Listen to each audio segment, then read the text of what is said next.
这咋回事？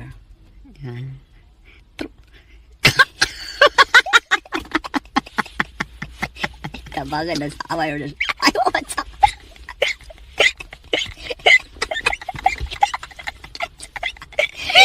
大便！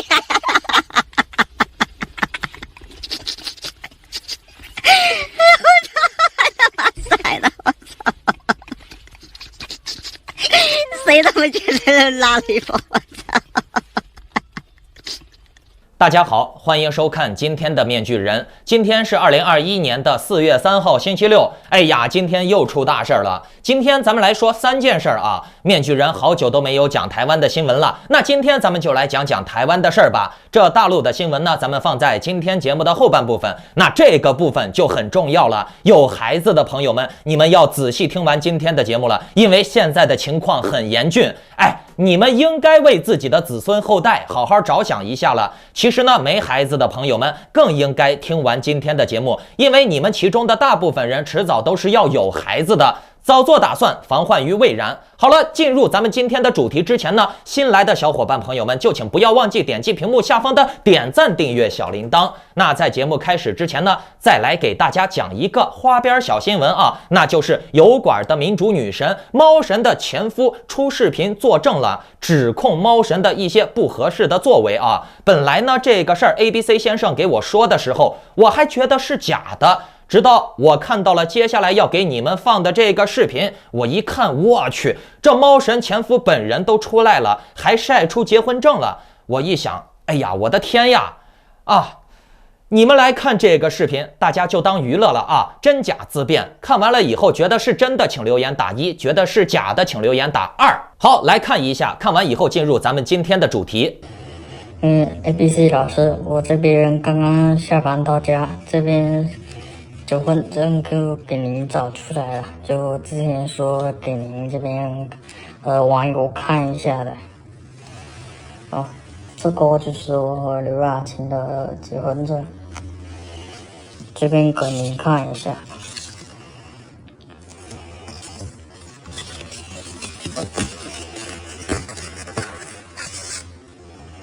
定格30秒，您这边可以看清晰一些。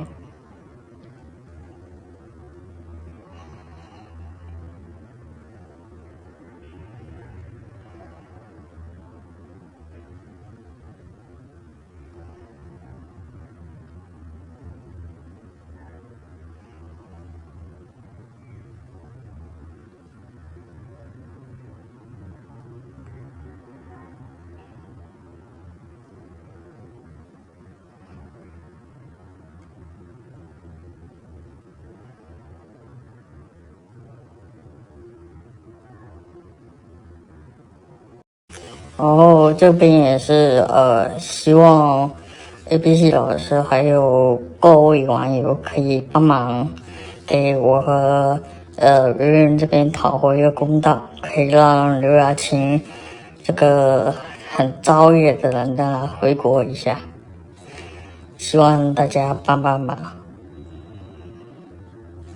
看完了吧？真假自辩啊！好，来进入咱们今天的主题啊。先来说说台湾吧。4月2日上午9时28分，台湾铁路太鲁阁号408次列车在台湾花莲县大清水隧道发生脱轨事故，造成了重大伤亡。目前的最新资讯已经确定遇难者人数为51人，156人轻重伤。记者称，事故发生以后，太鲁阁号已经成为炼狱，其中很多人都摔的是7、0、8岁的，场面非常惨烈啊！据悉，在现场的往生者中，其中只有15人的身体较为完整，另外呢，15人当中又只有4个人可以辨别身份，另外的11个人直接就是摔得乱七八糟的，连亲妈都认不出来了，直接就摔成碎块了，你们知道吗？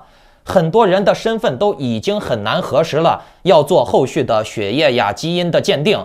哎呀，这个太惨烈了，不能再形容下去了，再形容下去，我的心里面都难受。哎呀，受不了！说实话呀，面具人我是受不了这些画面的，我看杀鸡我都受不了。也希望这些人早登极乐，各位网友们替他们祈祷，我们节哀顺变吧。面具人也想从社会问题和民众思潮上面来思考一下这个事故，这个社会现象。那这个列车它具体是怎么出轨的啊？按理来说啊，这个普通的火车出轨冲出路面不应该会造成这么大的伤亡的，可为何这次的这个火车出轨就造成了这么大的惨状呢？主要是因为这个列车确实太倒霉了。大家来看这个小动画啊，就是火车在进隧道的时候，从天而降了一辆拉土车。因为火车的速度很快嘛，撞上了这个拉土车以后，又因为冲击力太大，火车就开始脱轨。那这就形成了一个什么场面啊？就是这个火车在进隧道之前啊，这个拉土车和车头就这样横了过来啊，因为火车撞到拉土车了以后，车头也横了过来。那这边是隧道，等于说拉土车和火车的车头横过来了以后，就像一个塞子一样堵在了这个列车隧道之中。那这样就惨了，后面的车厢再往前冲的话，就无异于直接撞在了墙上。那这个隧道就形成了一个压缩机，前面的几节车厢就活活的被压缩在了隧道之中，噼里啪啦，然后呢，这个火车就这样，因为前面堵住了嘛，后面还在往前开，咔哧咔哧咔哧，就这样挤下去。所以呢，你们看这些遇难者啊，最后都是稀里哗啦的、乱七八糟的啊，成了这个708岁的了。那在这里啊，面具人还是想提醒一下在座的各位，以后坐火车尽量靠车尾坐，不要坐得太前面。那这次的这个台湾的火车脱轨事件，你们看，受伤的、死的人，他都是集中在车头部分，车屁股部分的乘客屁事儿都没有。所以呢，以后坐火车尽量选座位靠后的，你们懂的。那面具人，我回想起来10几年前啊，我当时还经常出差呢，那时候还在国内。我觉得最休闲的日子就是坐着火车抽着烟，然后和一些不认识的人互相吹牛逼。那大陆的火车是可以抽烟的，不知道现在还让不让抽啊？我就是比较喜欢靠后坐，我怕死。那讲了这么多啊，大家回想一下，台湾从去年、前年、今年几乎每年啊，要么就是飞机从天上掉下来了，要么就是船翻了。前几天呢，还弄出了一个国际笑话，那就是货轮停摆在了苏伊士运河，给很多的国家都造成了麻烦。那去年台湾的火车也脱轨过，今年呢又脱轨了，飞机又掉下来了。可以说这隔几个月就整那么一回事故。那面具人在这里也想纠正一下台湾人的心态啊，那就是永远不要去嘲讽别人的苦难。我看很多台湾的绿媒呀，天天对大陆发生的灾难是幸灾乐祸呀，说来说去的。可是咱们按照比例来计算一下，台湾人和大陆人人口相差了几十倍呀。那这样看来的话，台湾的事故率是远大于大陆的。所以说，你今天嘲笑别人的苦难，那明天苦难降到了你头上的时候，别人也应该嘲笑你吗？任何人遭受苦难，我们都不应该嘲笑，而是应该给予人文关怀。大家还记得面具人昨天节目中讲到了民主与民粹吗？大家仔细观察一下啊，那就是高度民主化、社会化的国家，整体的社会情绪都不是以仇恨来支配的。比如冰岛、芬兰、挪威、瑞典、瑞士，民主社会出现倒退的一个明显信号，就是社会仇恨情绪的兴起。中国人变得越来越仇恨，所以呢，你看中国人当年啊搞了1次文革，现在呢又要搞2次文革。那美国的川粉也是仇恨外来人口，侵占他们的工作机会。那朝鲜人仇恨韩国人，台湾人面具人就不用多说了吧？你们去什么 PTT 呀、巴哈姆特上面可以看看台湾人的仇恨情绪到底有多么的严重。仇恨是民粹的核心驱动力。昨天面具人讲了，社会之所以能够民主，是因为民众知道完美的民主还没有达到，目前的民主制度还有缺陷，所以呢，要时刻警惕自己，纠正错误，以此来达到完美。我昨天说了，一旦社会的民众认为现有的制度是完美的，这往往就是民粹，也是灾难的开始。我们可以看到，在台湾有大量的民粹无脑儿也好，或者是靠给政府洗地吃饭的人也好，他们称赞自己的社会制度很完美，政府好，政党好，好。哎，如果说社会都已经这么完美了，这么好了，那还用进步啥嘛？对不对？天灾搞了死人了，可以理解。如果说是人祸死人了，那还有什么好洗的嘛？大家仔细去搜搜 PTT， 那上面洗地的人太多了。台湾的这些洗地狗洗地洗起来啊，比五毛还专业。不信你们自己去搜搜。面具人不想用这些垃圾来浪费宝贵的节目时间啊。面具人，我是不喜欢洗地的，不管哪个政党执政，我都要挑他的毛病，我都要喷。政党必须要有人民监督，如果说政党监督人民的话，那人民就是奴隶。面具人就拿这次的这个台湾列车出轨的事儿来说，这个拉土车它怎么就能从天而降掉到了隧道口呢？但凡是上过学的人都应该知道，这个隧道它是危险区域，周围一定要有这个护栏保持清洁的。隧道周围一般都是要建立护栏，不让什么垃圾呀、异物呀挡到隧道口的，为的就是防止有东西堵在隧道口，为的就是防止出现今天的惨状。可是为什么台湾的这个隧道口没有？为什么这个拉土车能从天而降到隧道口？这还有得洗吗？飞机从天上掉下来有得洗吗？啊，闹出人命了有得洗吗？面具人，我想说啊，全世界任何一个国家替政府无耻无底线洗地的人，这些人啊和杀手没区别。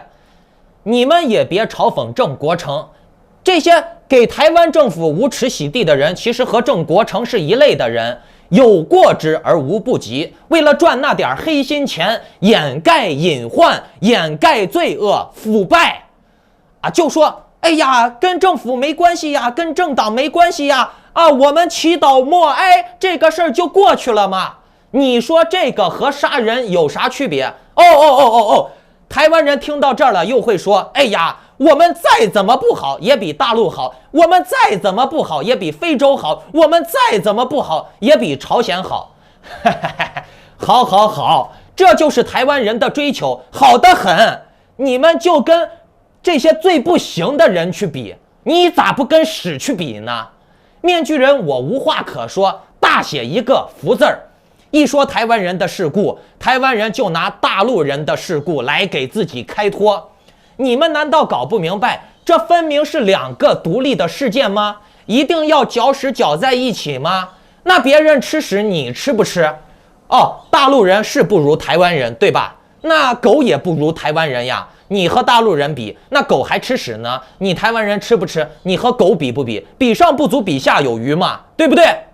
整天拿这些最不行的东西来给自己的失误、无耻行为洗地，你觉得这是正常的思维吗？啊，一说你哪块不好，你就立刻搬出来一个更烂的来给自己比烂，来开脱，还在那鼓吹呢啊！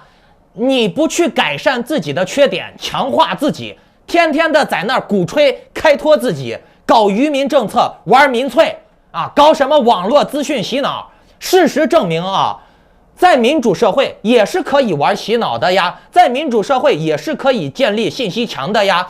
你看在台湾啊，这个互联网洗脑很方便嘛，对不对？大家要记住了，无事献殷勤，非奸即盗。台湾人喜欢玩鼓吹主义，那就继续玩下去 ，We will see。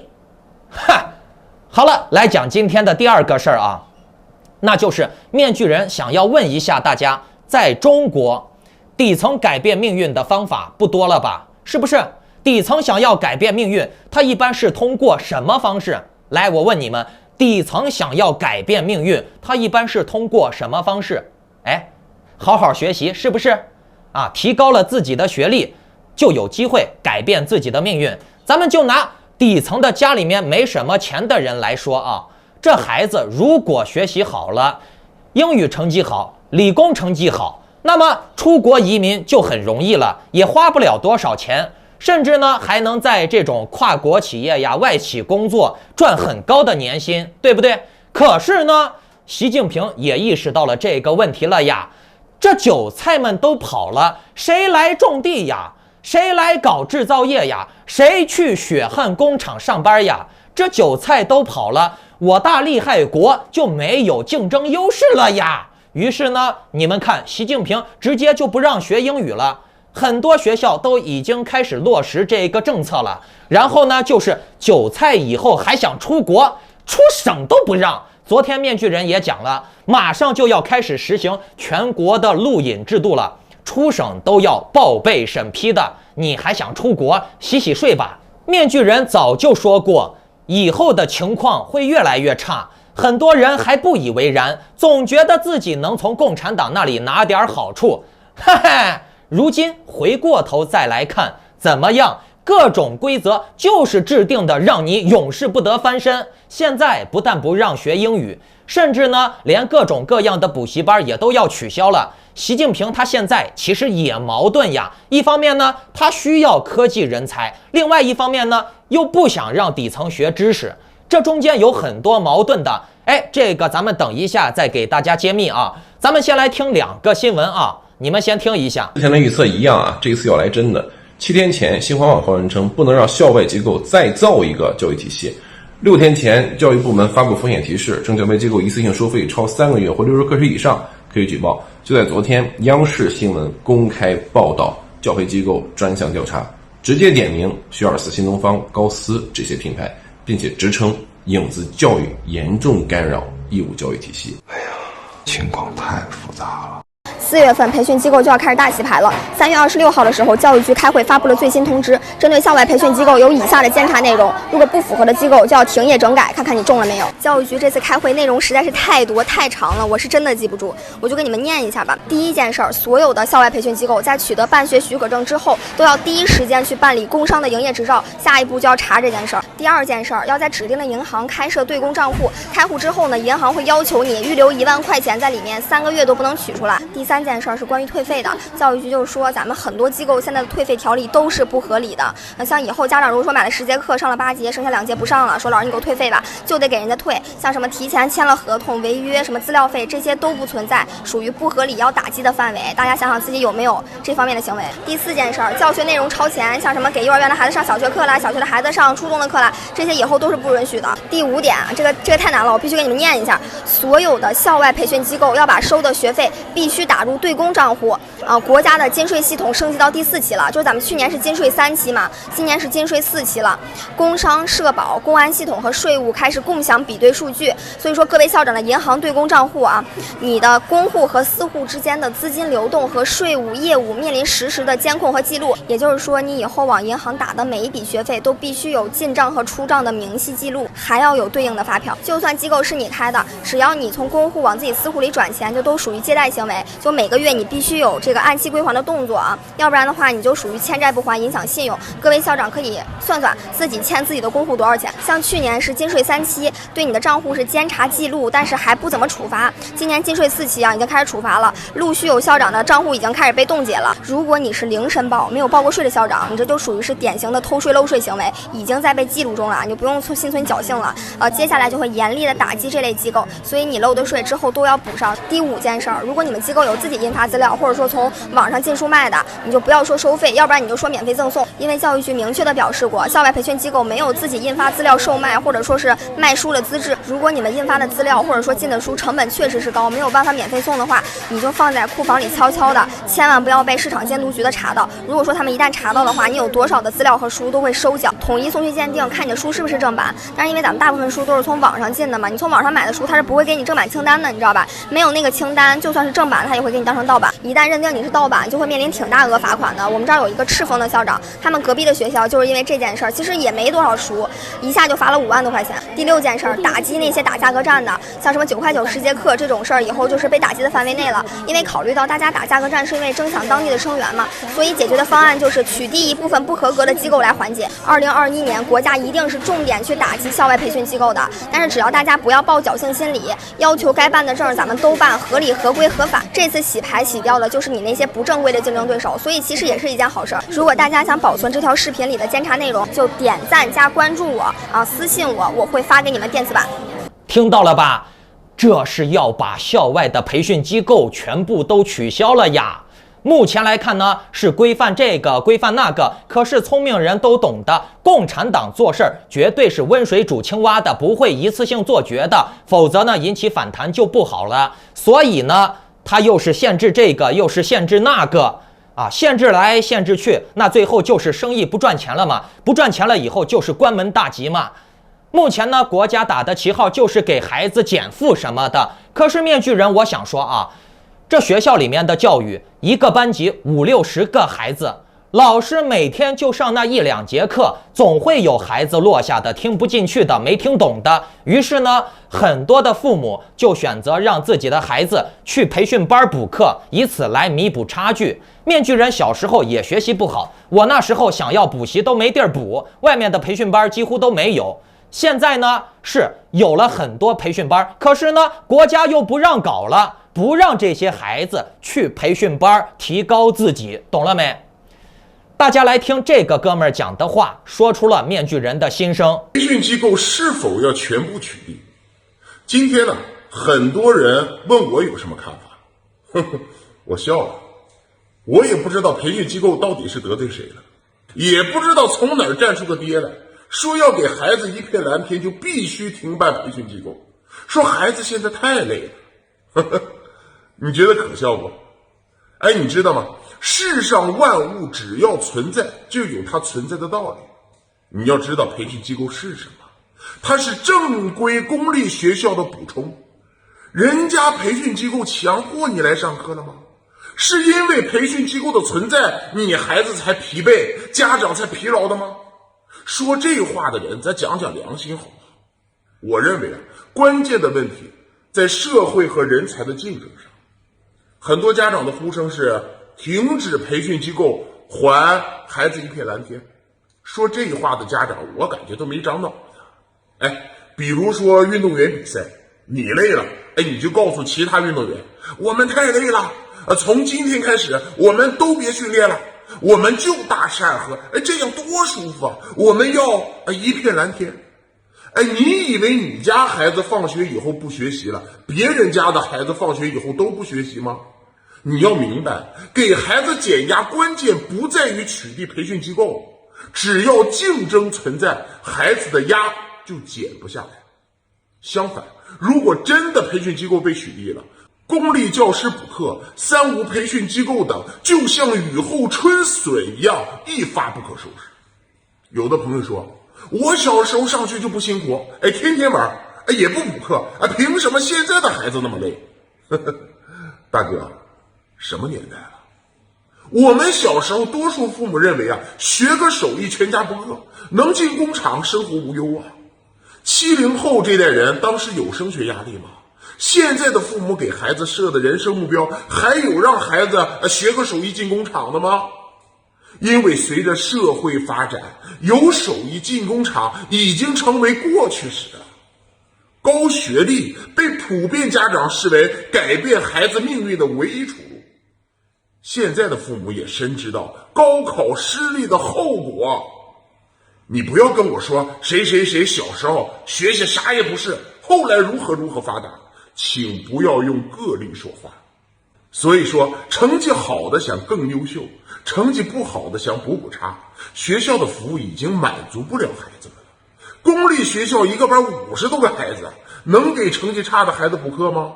能给成绩优秀的孩子拔高吗？能给有艺术天赋的孩子学习的机会吗？能让热爱体育的孩子得到科学的锻炼吗？你不要跟我说学校的音乐课、美术课或者校本课什么的，大家都清楚，没必要在这儿说事。所以我说，培训机构是公立学校的补充，人家是无罪的，不要动不动就拿培训机构说事。相反，如果公立学校真的有一天能做到面面俱到，如果真的有一天孩子们不会为升学发愁，如果真的有一天孩子们不用分数论成败的时候，我想你不取缔培训机构，培训机构也不会有生存的土壤，你说是吗？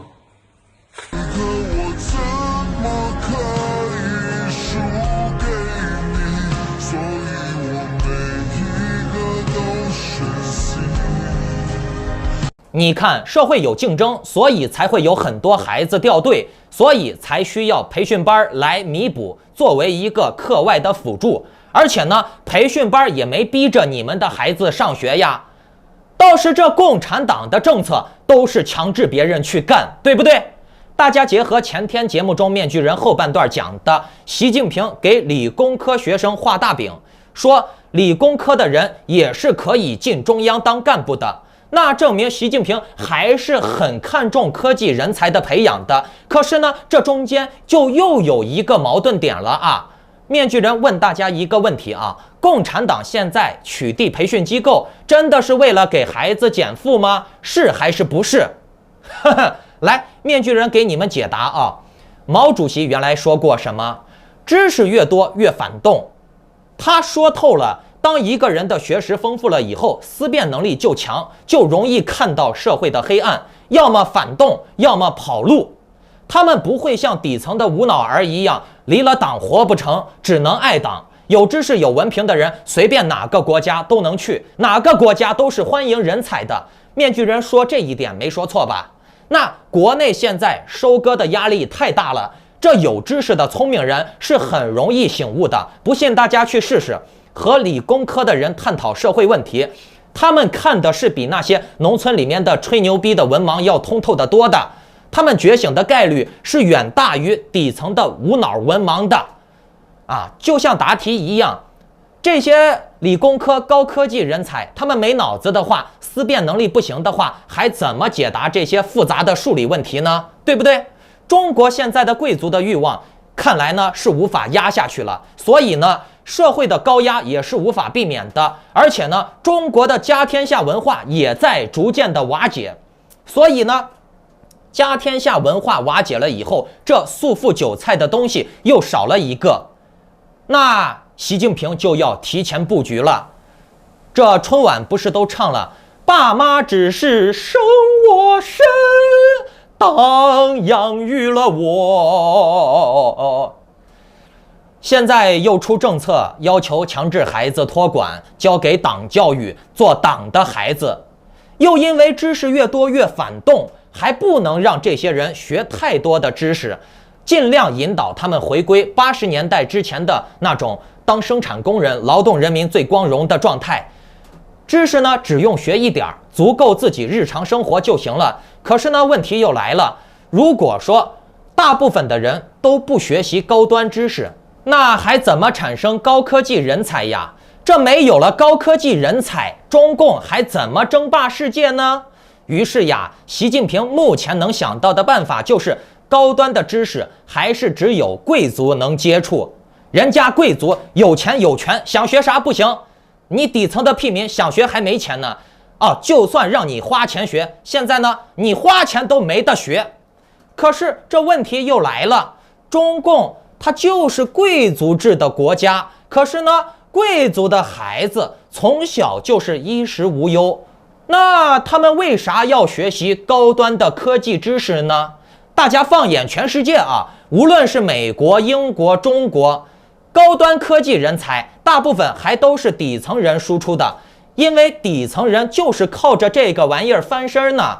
贵族的孩子们虽然也都是上贵族学校，但是贵族的孩子们一般都是学文科的、艺术类的，贵族的孩子是不学这些理工科的。为啥？因为学这些东西太辛苦了，太累了。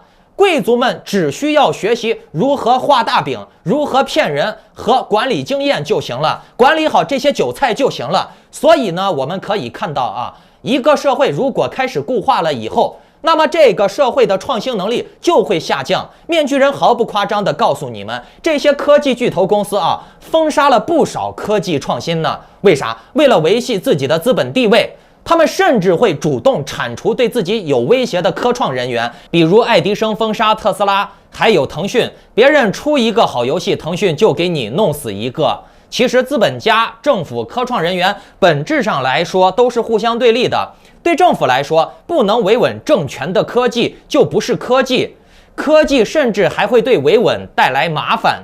为啥中共要建防火墙呢？对不对？对资本家来说，不能帮他们赚钱的科技都不是科技。所以呢，爱迪生要搞垮特斯拉，底层的科创人员啊，也越来越没得活路走了，他们也就不愿意学习科技知识了。所以你们看啊，美国、中国、台湾、日本现在的科技人才的产出都在不同程度的锐减。为啥？因为这些人看不到希望，觉得学高科技知识又苦又累，然后呢又没啥竞争力，出来了以后最多呢还是给这些政客打工，当苦力，当技工，对吧？习近平也能意识到，贵族们啊，他们也不愿意学习太多的科技知识。为啥呀？学习理工科太累了，太辛苦了。这科创人员还是要从底层来，底层想要通过学习科技知识来给自己找个好工作，改变命运嘛，对不对？但是呢，习近平又想把学历、文化、思想给分家，尽量让这个人的思想文化啊单一，在人思想文化单一的基础上，让他的科学知识提高。观众朋友们，你们觉得这可行不？让一个人的思想文化单一，却又要让他的科学知识提高，你们觉得这可行不？面具人认为啊，这短期可行，长期未必可行。为啥？蛋糕不够分了以后，这有文化、有知识、有思辨能力的人，他们的选择比底层多，所以呢，他们想了一下，我有本事，我有学历，我有技能，我何必在中国被割韭菜呢？我还能往美国、澳洲、英国跑呀，对不对？爱国归一回事儿，可是呢，我要赚钱呀，所以呢，这些知识分子还是会跑路的。咱们仔细看啊，中国建国的时候，跑路最多的还都是知识分子，要么就是聪明的富商，对不对？可是习近平他还是想尝试一把，把人从后先天就开始用党文化教育，尽量减少他们在社会和家庭的学习机会。所以呢，取缔家庭、取缔社会的培训班，让孩子尽量托管，让孩子不要参加社会的培训班，把人的思想从社会和家庭中剥离出来，完全置入于党文化之中。可是呢，这又有一个矛盾，那就是每个人的天赋都是不一样的。你要保证能产出大量的科技人才，你就必须要有大量的学习的人的基数，才能保障有大量的科研人才的产出，对不对？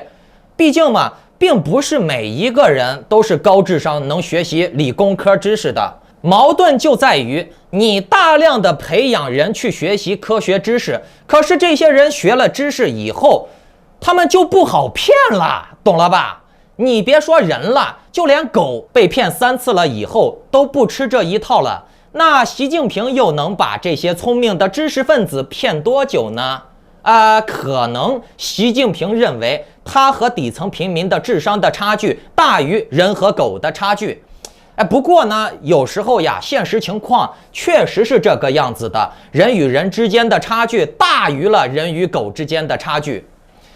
可是呀，我们看看历史啊，就像当年的纳粹德国，人人都疯狂的爱国呀，爱德国呀，还搞什么种族歧视，歧视非洲人，歧视黄种人，歧视犹太人。可是呢，当希特勒的大势已去的时候，德国的科学家、知识分子以爱因斯坦为首，都纷纷的逃往国外了呀，对不对？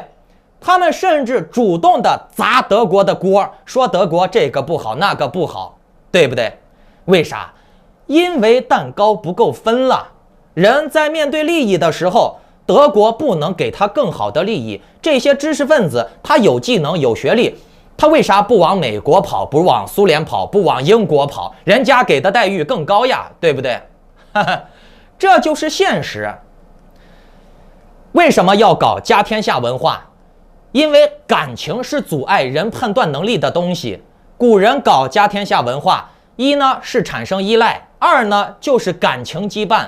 可是呢，你看国内现在割韭菜压力这么大，割得这么激情，还有一胎化、出生率的问题，导致家天下以后肯定搞不成，因为没有兄弟姐妹，没有大家庭了，怎么搞家天下文化？没了感情羁绊，没有了原来的生存依赖的掩护，中式家庭还能有什么真感情呀？没利益的家庭还有什么感情，对不对？中式家庭的孩子在成长中，他为什么要服从长辈的权威？因为他们生存依赖长辈，所以呢，才有这种啃老，才能有亲情，有亲情就有啃老。你认我是爹，我就给你钱；有兄弟姐妹输血，我才认你这个兄弟姐妹。观众朋友们，你们知道为啥建国初期搞文革的时候，爹亲娘亲不如党亲那么能深入人心吗？因为那时候的无产阶级流氓，他们没老可啃，打土豪分田地，地方流氓跟着党混，爱党就能打土豪，就有饭吃。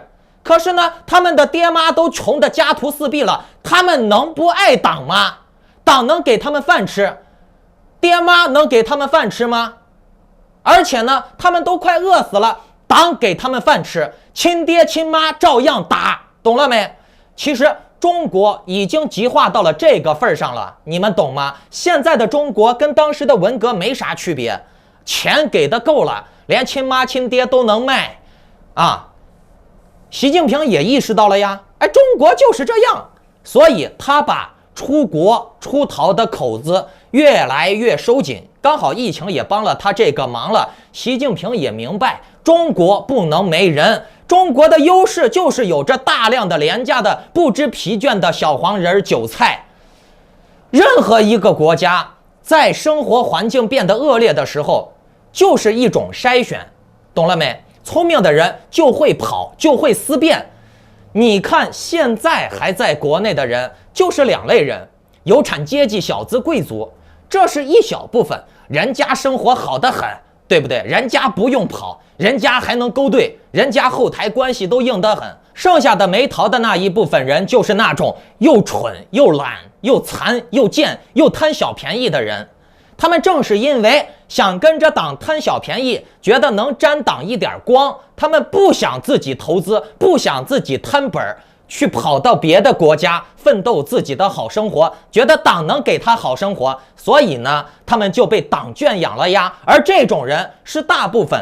你们仔细看啊，中共在建国初期逃亡国外的，也都基本是以知识分子为主啊。你们以为这些聪明人他想不到逃到国外以后又要重新建立根基，又要重新吃苦吗？他们想不到吗？他们想不到他们能考那么高的学历，能考那么多的文凭但是他们的脑子能权衡利弊，懂了没？你就像那些知识分子，还有一部分没逃的，逃一半回来的，结果呢，思想不坚定，回来了以后就被斗得很惨呀。咱们看，狗只能被骗3次，中国人呢能一直被骗到现在，还在疯狂的爱党，也证明了骗子只能骗那种又懒又蠢又贪的坏胚子。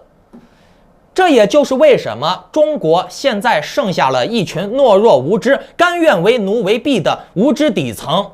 你别说习近平能看清楚这一点，就连什么东哥呀、死东记呀，这些网络骗子也能看清楚呀。你们这些贱货不用鞭子来抽还怎么着？不骗你们这些傻货还怎么着？还夸你个烂货，都一样啊。什么川粉呀、绿粉呀、红粉呀，你让他们去死，让他们去吃屎，他们还是给你洗地的。你把这些贱货的亲妈杀了，他都说是为了伟大的党无私奉献呀。为啥？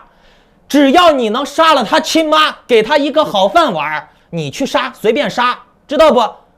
只要你骂他贱货，啊，你能给他200块钱随便骂，甚至有些人下贱到了一种啥地步了啊？你夸他一句好话，你骗他，你日他全家，你只要夸他，满足了他的情绪就好了啊，随便日，随便这个搞他，知道吗？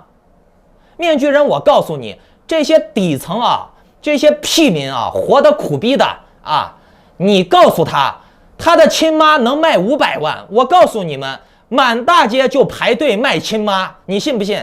我问你们，当一个人穷的活不下去了，你给他100万卖他亲妈，大部分人都会动心的。可是当人们不缺钱的时候，正常人都不会接受的。这就是帝王统治学术，就要把这些人变得蠢、贱、贪婪、下贱、烂货，知道吗？所以习近平要把这些人的亲情、智商、生活的来源全部斩断，全国划片区，把底层人都放到知识贫乏的地区。中国以后就留出来几个文化城市，集中产出科技人才，让其他的工业城市、农业城市供养文化城市，懂了没？什么士农工商啊，贫下中农，从生下来就给你安排的明明白白，而你们这些贱种生下来也就承认自己贱，懂了没？我就问你可悲不可悲？你总觉得你能在共产党这儿捞点好处，然后呢，爱国爱党舔屁眼，舔了半天以后，发现自己还是一无所有，然后呢，混不下去了以后，家徒四壁，无路可走了以后党这个时候给你说，哎，来，把你妈的器官捐献了，把你妈卖了，给你200万，你动心不？啊，你不动心，你往我脸上打，你不动心。好了，再讲一个新闻啊，4月2号，证监会网站公布了广西融安农村商业银行的定向发行说明书。该定向发行书显示，融安银行定期向这个民间募集8500万股，投资者出资1元认购1股的同时，必须另外出资0.35元，用于购买该银行的不良贷款的本金及利息。募集的资金中，8500万元计入实收资本，用于增加注册资本；其余的部分呢，2975万元全部用于处置本行的不良贷款，以实现资本的充足率、不良贷款率等主要的监管指标持续向好。融安农行在定向发行书中规定，向社会募集8500万股中，法人股有5500万股，自然股有3000万股。此外呢，这个融资书还显示对于所购买的不良贷款进行管理、清收和处置。该不良贷款收清以后，净回收现金额度移交融安银行这个全体股东共享，或者是对回收购买的不良贷款在扣除合理成本后，交由作为提高融安银行的商业储备。发行对象方面，融安农行尚未确定具体的发行对象，但是明确了发行对象的范围2020年9月末，融安农行它的资产总额为70.45亿元。2020年1月到9月，融安农行的营业收入为1.75亿元，净利润为0.41亿元。